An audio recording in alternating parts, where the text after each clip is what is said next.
Hindi na masyadong ginagamit ang sinehan sa aming lugar. Lumang-luma na ito at hindi na komportable. Ang mga upuan ay malambot, ngunit may mga butas at ang pintura ay nagbabalat.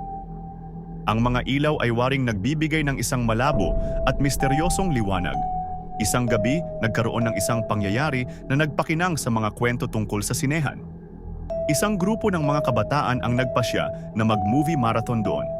Sila ay nagdala ng mga pagkain, inumin at isang projector. Nang matapos ang unang pelikula, napansin nila na ang mga ilaw ay hindi na gumagana. Nagpasya silang gumamit ng flashlight. Habang nanonood ng pangalawang pelikula, narinig nila ang isang kakaibang tunog mula sa likod ng sinehan. Parang may naglalakad. Nagkaroon ng takot ang mga kabataan. Sinubukan nilang tawagin ang isa't isa, ngunit walang sumasagot. Tumayo ang isa sa kanila at sinubukang buksan ang pinto ng sinehan.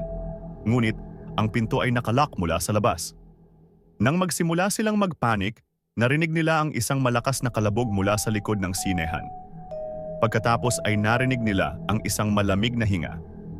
Nang tingnan nila ang screen ng projector, nakita nila ang refleksyon ng isang anino. Isang matangkad at payat na anino na may mga pulang mata. Ang anino ay papalapit sa kanila. Nagsisigawan ang mga kabataan habang sinubukang tumakbo palabas ng sinehan. Ngunit, ang anino ay mas mabilis. Isa-isa silang hinabol at kinuha. Nang umaga, natagpuan ang sinehan na walang tao. Ang projector ay patuloy na nagpapakita ng isang walang katapusang itim na screen. Sa labas, nakita ang mga bakas ng mga kamay sa bintana. At sa loob, naririnig ang mga bulong at hikbi. Mula noon, hindi na muling ginamit ang sinehan. Ang mga tao ay naniniwala na ang lugar ay sinasakupan ng isang masamang espiritu. Ang kwento tungkol sa mga kabataan ay naging isang alamat sa lugar, isang babala sa mga gustong maglakas loob na pumasok sa lumang sinehan.